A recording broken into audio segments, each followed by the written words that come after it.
남으로는 드넓은 남해바다 광양만과 마주하고 북으로는 천혜의 자연 백운산을, 동으로는 7수의 물줄기 섬진강을 품고 있는 광양은 예로부터 남수, 북산, 동천이라 하여 풍수지리학에서 일컫는 명당짜리. 천혜의 자연지형 덕분에 포근하고 안락한 느낌을 전해주는 것이 광양이 가진 장점이다. 그냥 어릴 때 꿈결 같은 그런 느낌이 들어요. 근데 어릴 때 경우는 과장되기 마련인데 광양은 현장에 지금 광양이 있습니다. 요 근래에 가봐도 그 꿈결 같았던, 제 고향은 아니면 고향 같았던 곳, 이런 느낌을 주는 아주 안전하고 평안한 그런 곳이죠. 거의 종합적으로 느끼는 기운이, 광양이 이름조차도 그렇지 않습니까? 따뜻하고 밝고 뭐 이런 느낌. 구한말의 한학자로 우국지서로 추앙받는 매천 황현 선생의 생가. 봉황과 여우, 돼지 등 영험한 동물의 기운이 깃든 백운산의 정기가 서린 이곳은 좌청룡과 우백호가 포근하게 감싸는 명당자리다. 시대를 잘못하거나 뜻을 이루지 못했으나 매천 황현 선생이 남긴 매천 야록은 역사소로서의 남다른 가치를 인정받는다. 한말의 우국지사요, 문장가요, 또 그리고 사학가였습니다. 우리 역사 2조 500년사에 문사절을 같이 갖춘 사람이 드문데 우리 황현 선생님은 매천야록, 오하기문, 그리고 매천집 등 역사서를 편찬하시고, 기본적으로 사는 인물을 주관하고 물은 재물을 주관한다. 그런데 우리가 입구에서 동네로 쭉 들어올 때 뒷산이 참 그 기계가 있죠. 웅장하면서 정말 산에다운, 장부다운 그런 산의 그 힘이죠. 인걸은 지령이라고 했습니다. 그러면 땅의 전기를 받아서 이 터에서 태어난 분들이 바로 그와 같은 산을 닮아가는 거 아닌가. 아주 뭐 좋은 터죠. 광양시 진월면 차사리. 아늑한 시골 마을에 광양에서 손꼽히는 명당이 자리하고 있으니 순웅한 씨가 대대로 살아온 종가 용암세장이다. 계단식으로 자연스럽게 이어진 본체와 사랑채의 배치, 홍송으로 버팀목을 세운 중후한 한옥의 가치가 돋보이는 이 고택 자리에는 도선국사가 소조했다는 전설이 전해온다. 여기가 한반도에서 그 풍수에서 가장 그 편안한 터잡기 하나의 전형을 보여주고 있는데, 뒤로 산이 있습니다. 산이 있고 오른쪽으로 우백호가 아주 길게 감싸고 있으면서 또 좌청룡 감싸고 있고, 앞에 바다 쪽으로 저렇게 또 예쁜 문필봉이라는 봉우리가 이렇게 있죠. 문필봉이 있게 되면 글을 잘하는 사람이 많이 나온다고 하죠. 문필봉의 좋은 기운을 받아 하는 덕분이었을까. 순웅한 씨 후손들 중엔 법조계와 학계, 의학계 등으로 진출한 인물이 유독이 많다. 풍수에 대해서 뭐 제가 그렇게 관심이 있었고 했던 건 아닌데, 다만 집안 어른들이 여기가 그렇게 좋은 명당이라고 얘기를 많이 하셨고, 또 그래서 저희는 그런 좋은 명당에서 자라는 그 복받은 사람들이다. 앞으로 뭐 다 잘 될 것이다. 그런 생각들을 막연히 하고 지냈던 거죠. 고려시대 때 국가와 민중을 위하는 거시적인 안목으로 펼쳐진 풍수는 조선시대에 들어와 집터를 살피는 양택풍수와 조상의 묘자리를 잡는 음택풍수 등 개인의 삶을 중심으로 전개되어 왔다.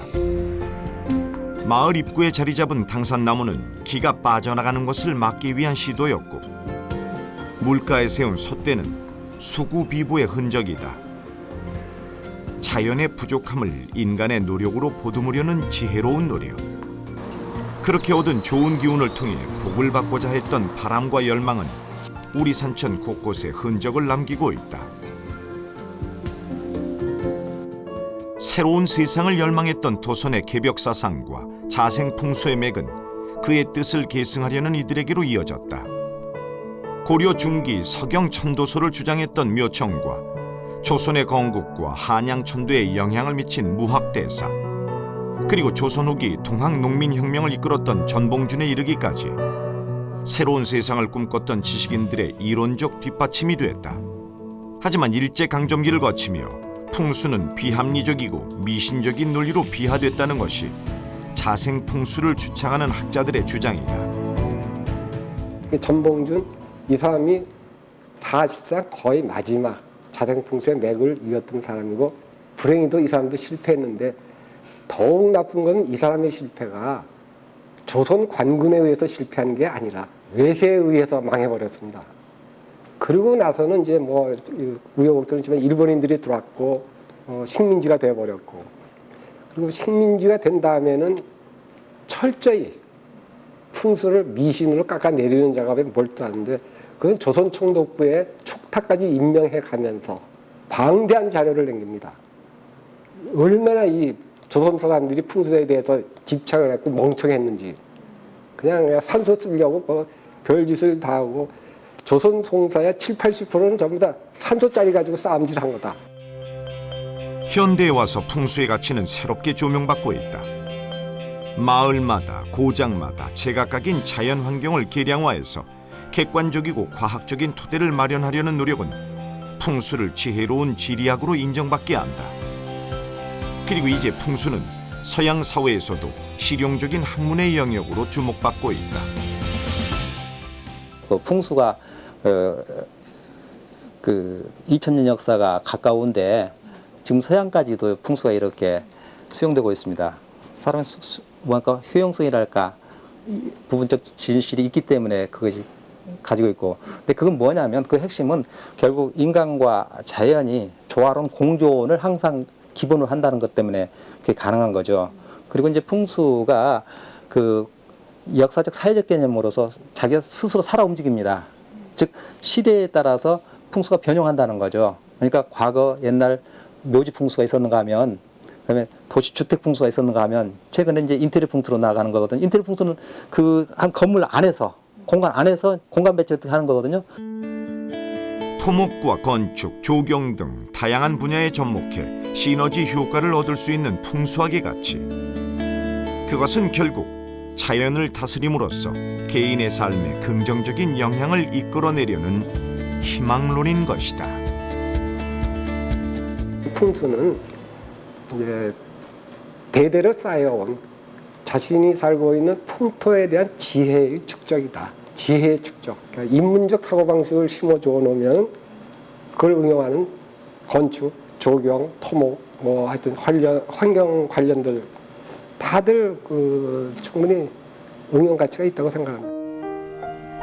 조선이 후삼국 시대의 혼란을 잠식시키기 위해 이용했던 광양의 물길은 이제 대양을 향해 뻗어나가는 관문 역할을 하고 있다.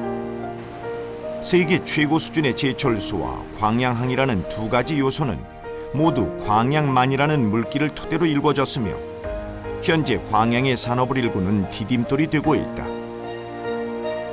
조선이 머물렀던 흔적 또한 천년의 세월을 거슬러 현재 광양의 문화산업을 이끌고 있다. 옥룡사지와 이웃한 곳에 자리 잡은 도선 국사마을.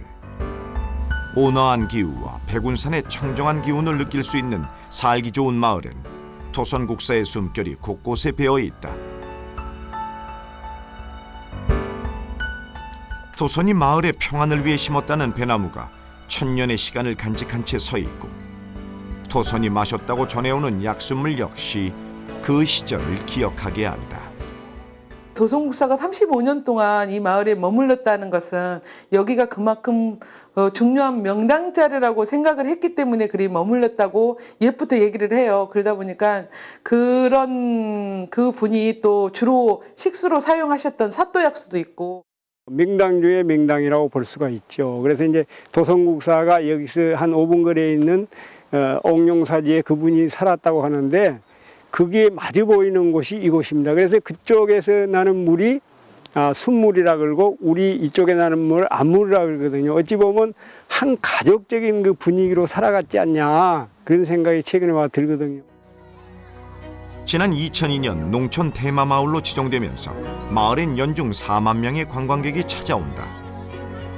봄이면 찻잎을 따서 덮고, 가을이면 감을 수확하며 자연의 풍요로움을 체득할 수 있는 자연체험과 도자기, 염색, 두부 만들기 등 전통을 경험할 수 있는 다양한 체험 프로그램 덕분에 꾸준한 인기를 얻고 있다.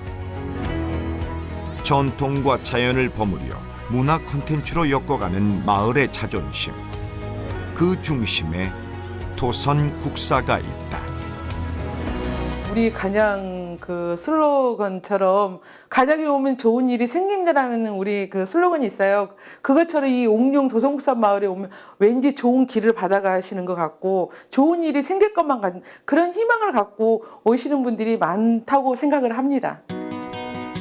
이런 가운데 광양시에서는 오는 2016년까지 도선국사 풍수사상 테마파크를 조성해 광양을 풍수의 메카로 자리매김하려는 노력을 기울이고 있다. 이러한 지역에 5만 3천여 제곱미터의 규모로 도선국사 테마파크가 건립이 됩니다. 도선 사상 수련관, 풍수 놀이장, 야외 극장, 가족 쉼터 등 다양한 체험 활동을 할 수 있는 복합 문화 공간으로 구성이 됩니다. 연령에 상관없이 선 사상과 풍수 사상을 즐기고 배울 수 있는 색다른 커뮤니티 공간으로 만들겠습니다. 21세기에 적합한 풍수의 가치를 논하는 장을 열어 문화관광 콘텐츠로 활용하겠다는 계획은 광양의 문화 정체성을 확립하는 시도로 주목받는다. 광양 곳곳의 명당터를 둘러보고 좋은 기운을 받을 수 있는 프로그램과 연결된다면 사람이 모여드는 길지, 진정한 풍수의 메카가 될 것이며 도선의 사상이 인간의 삶을 보다 풍요롭게 하는 희망론임을 담아낸다면 도선과 풍수 그리고 광양의 어우러짐은 비로소 빛을 발하게 될 것이다. 도선이 지향하고자 했던 그런 비보라고 하는 것은 자연을 거스르지 않고 또 이 시대를 살아가는 사람들에게 정말 기묘한, 필요한 등대가 되줄 수 있는 이제 그런 지향점을 가지고 있었던 것이 도선의 비보 사탑 사상이다. 이제 그렇게 보면 그 테마파크라고 하는 것도 정말 자연을 먼저 고려하고 자연을 사랑하고 또 지금 이 시대 함께 살아가고 있는 우리 이 인간들의 어떤 그 안녕, 평안 이런 것들을 지향하는 그런 취지 지향점을 좀 가지면 좋겠다는 바람이 있습니다. 울긋불긋한 단풍으로 물든 가을날의 광양. 푸근하고 여유로운 자연의 숨결 그 너머엔 고이 잠든 도선의 자취가 깃들어 있다. 그가 꿈꿨던 이상향 역시 무덤자리에 잠들어 있을까?